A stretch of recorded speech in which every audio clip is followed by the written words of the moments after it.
आज के वीडियो में हेलमिंथ से होने वाले रोगों के अंतर्गत एस्केरिएसिस, हाथी पांव या फाइलेरिएसिस या इसे ही एलिफेंटिएसिस भी कहा जाता है। अगला है एंट्रोबिएसिस, जिसे चुन्ना लगना भी कहते हैं, और अगला रोग है टीनिएसिस। तो इन सभी रोगों को चित्र सहित डिटेल से समझाएंगे। पूरी जानकारी के लिए मेरा पूरा वीडियो लास्ट तक देखिए, और यदि अभी तक हमारे चैनल को सब्सक्राइब ना किया हो तो सब्सक्राइब जरूर कर लीजिए। सबसे पहले एस्केरिएसिस रोग के बारे में जान लेते हैं। तो यह रोग एस्केरिस नामक गोल कृमि के द्वारा होता है। एस्केरिस के बारे में हम लोगों ने क्लास 9th में पढ़ा है। तो एस्केरिस जो गोल कृमि होती है, इसके द्वारा एस्केरिएसिस रोग हो जाता है। एस्केरिस मनुष्य विशेषकर बच्चों की आंत, यानी मनुष्यों में या विशेषकर देखा जाए तो बच्चों की आंत का परजीवी है। यानी जो बच्चों की आंत होती है उसमें जाकर के ये चिपक जाता है। यह आंत में पचे हुए भोजन पर निर्भर रहता है, और जो हमारी आंतों में पचा हुआ भोजन होता है उसी को ये खाता है, उसी से पोषण प्राप्त करता है। एक परपोषी की आंत में 500 से 5000 तक एस्केरिस हो सकते हैं। यानी जो एक परपोषी की आंत होती है, यानी मनुष्य की जो आंत होती है, बच्चे की जो आंत होती है, उसमें 500 से लेकर के 5000 तक एस्केरिस हो सकते हैं। तो जिनको आम भाषा में लोग पेट के कीड़े कहते हैं, ये वही है एस्केरिस। तो ये कितने होते हैं आंतों में? 500 से 5000 तक एस्केरिस होते हैं। चलिए सिम्टम्स के बारे में समझ लेते हैं। लक्षण क्या क्या होंगे अगर हमें एस्केरिएसिस रोग हो जाता है। तो आंत में एस्केरिस की उपस्थिति का परपोषी पर कोई विशेष प्रभाव नहीं पड़ता है। यानी जब ये आंतों में आ जाते हैं, चिपक जाते हैं, पनप जाते हैं, तो कोई विशेष प्रभाव नहीं पड़ता है। लेकिन इनके अधिक संख्या में होने पर अपच, अधिक संख्या अगर हो जाती है तो क्या क्या होता है? अपच हो जाती है, यानी खाना पचता नहीं है। पेट में बेचैनी होती है, पेट में तीव्र दर्द होता है, यानी अतिसार यानी मोशंस ज्यादा होते हैं, या पेचिस भी आप इसको कह सकते हैं, तथा हल्का बुखार आदि रहने लगता है। रोगी दुर्बल हो जाता है तथा शरीर में रुधिर की कमी हो जाती है, ब्लड कम हो जाता है। परजीवी के भारी संख्या में होने के घातक परिणाम होते हैं। अगर भारी संख्या में हमारी आंतों में ये हो गए हैं एस्केरिस, तो घातक परिणाम हो सकते हैं। ये आंत की दीवार को क्षतिग्रस्त कर देते हैं। यानी आंत की जो हमारी दीवार होती है, जो सतहें होती हैं आंतरिक, उनको क्षतिग्रस्त कर देते हैं, उस पर छेद कर देते हैं, जिससे पेरिटोनाइटिस रोग हो जाता है। कभी कभी ये फेफड़ों तथा यकृत में भी पहुंच जाते हैं। यानी अधिक संख्या में होने पर ये फेफड़ों तक पहुंच जाते हैं और हमारे यकृत या लीवर तक भी पहुंच जाते हैं। तो वयस्क एस्केरिस 20 से 40 सेंटीमीटर लंबा होता है। जो एक जवान एस्केरिस होता है, जो वयस्क एस्केरिस होता है, वो लगभग में 20 से 40 सेंटीमीटर लंबा होता है।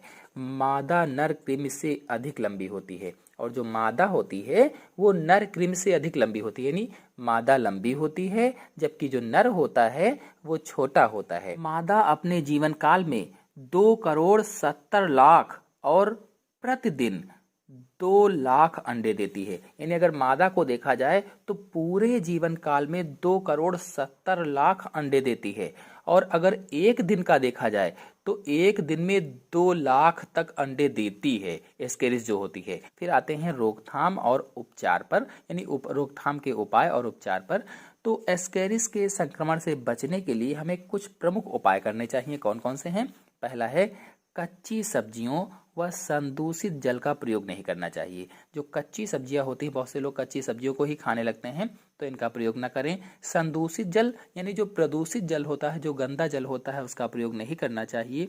फिर दूसरा है शौचालय साफ सुथरे होने चाहिए, और जो शौचालय है वो साफ सुथरा हो, स्वच्छ हो। फिर तीसरा है कच्ची सब्जियों व फलों को साफ पानी से अच्छी प्रकार से धोकर व पकाकर खाना चाहिए। जो कच्ची सब्जियां हैं, जो फल हैं, उनको अच्छी तरह से धुलना चाहिए, और धुलने के बाद भी उनका प्रयोग करना चाहिए, यानी धुलने के पहले उनका प्रयोग नहीं करना चाहिए। फिर अगला है खाने की वस्तुओं को छूने से पहले हाथों को साबुन से अच्छी प्रकार से धोना चाहिए, क्योंकि हमारे हाथों में बहुत सारे अंडे लग सकते हैं।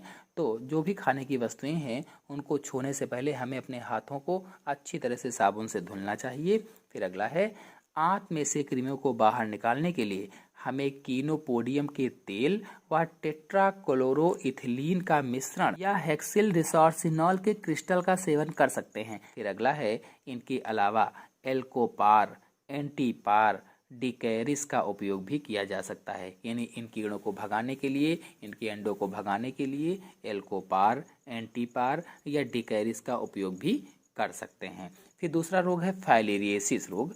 तो फाइलेरिया या वाउचेरिया ब्रैंकोप्टाई लिम्फ वाहिनियों एवं लिम्फ ग्रंथियों में रहता है। जो हमारी लिम्फ वाहिनियाँ होती हैं, लिम्फ ग्रंथियाँ होती हैं, उसमें पाया जाता है तथा फील पाँव नामक रोग उत्पन्न करता है। और कौन सा रोग उत्पन्न करेगा?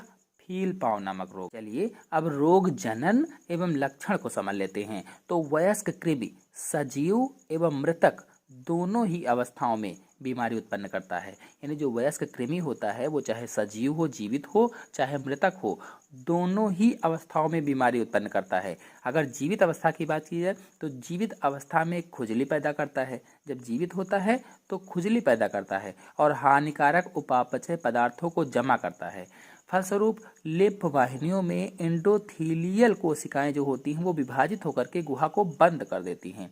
इसी के कारण बुखार आ जाता है तथा यकृत, प्लीहा, स्ट्रोटम, पाँव इत्यादि सूजकर रसौली जैसे बन जाते हैं, यानी बहुत बड़े से सूज जाते हैं, बहुत ज़्यादा सूज जाते हैं। यह बीमारी ही फील पाँव कहलाती है। यानी इसी बीमारी को, इसी सूजन को क्या कहा जाता है? फाइलेरियसिस कहा जाता है या फील पाँव कहा जाता है, या अंग्रेजी में कहें तो एलिफेंटिएसिस कहा जाता है। यह रोग क्यूलेक्स पाइपियंस मच्छर के काटने से होता है। यानी जो फाइलेरियसिस रोग है, जो फील पाँव नामक रोग है, यह क्यूलेक्स पाइपियंस नामक जो मच्छर होता है उसके काटने से होता है। बचने के उपाय अगर देखे जाएं तो बीमारी के संक्रमण से बचने के लिए मच्छरों को नष्ट करना चाहिए, क्योंकि ये मच्छर के काटने से फैलता है, इसलिए मच्छरों को नष्ट करना चाहिए तथा उनके काटने से बचना चाहिए। और हेस्ट्राजन के प्रयोग से वाहकों को समाप्त कर देना चाहिए। जो उसके वाहक होते हैं, हेस्ट्राजन का प्रयोग करिए तो उनके जो वाहक होते हैं वो नष्ट हो जाएंगे। अब आते हैं अगले रोग पर, एंट्रोबिएसिस या चुनना रोग पर। तो यह रोग एंट्रोवियस वर्मिकुलेरिया के संक्रमण से फैलता है। जो एंट्रोवियस वर्मिकुलेरिया जंतु है इसके द्वारा फैलता है और यह रोग सामान्यतः बच्चों में होता है और इसे चुनना रोग भी कहा जाता है या चुनना रोग भी कहते हैं। इसमें होता क्या है कि जो गुदा होती है, गुदा के आसपास बहुत तेजी के साथ खुजली होने लगती है और खुजली के साथ जलन भी होती है। फिर अगला रोग है टीनिएसिस।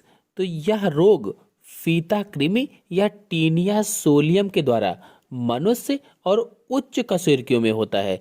जो उच्च प्राणी होते हैं, कशेरुकी प्राणी होते हैं या वर्टिब्रेट्स होते हैं, उनमें होता है। बता दें, यदि आप लोग टीनिया सोलियम की लाइफ साइकिल देखना चाहते हैं तो मेरे चैनल में वीडियो अपलोडेड है, आप लोग जाकर के देख सकते हैं टीनिया सोलियम या फीता कृमि की लाइफ साइकिल। और टीनिया सोलियम फाइलम प्लेटीहेल्मिन्थीस का अंतः परजीवी होता है। अंतः परजीवी या एंडोपैरासाइट जो मनुष्य की आंत में रहता है, मनुष्य की इंटेस्टाइन में रहता है और इसके शरीर के देहखंड, जो पिछले वाले देहखंड होते हैं, वो टूटकर मानव के मल के साथ बाहर आ जाते हैं। यदि मनुष्य इन्फेक्टेड है तो क्या होता है, पहले से अगर मनुष्य के अंदर है तो क्या होता है कि उसके मल के साथ में उसके पीछे के जो खंड होते हैं वो टूट टूट कर आते रहते हैं और निषेचित अंडों का परिवर्धन मनुष्य की आंत्र में ही शुरू हो जाता है। जो निषेचित अंडे होते हैं उनका परिवर्धन कहाँ होता है? मनुष्य की आंत में ही शुरू हो जाता है। अंडों से बने लार्वा को हेक्साकैंथ लार्वा कहा जाता है। हेक्साकैंथ जो आंत्र की दीवारों को भेद कर वाहिनियों में से गुजरते हुए पेशियों में पहुंच जाते हैं।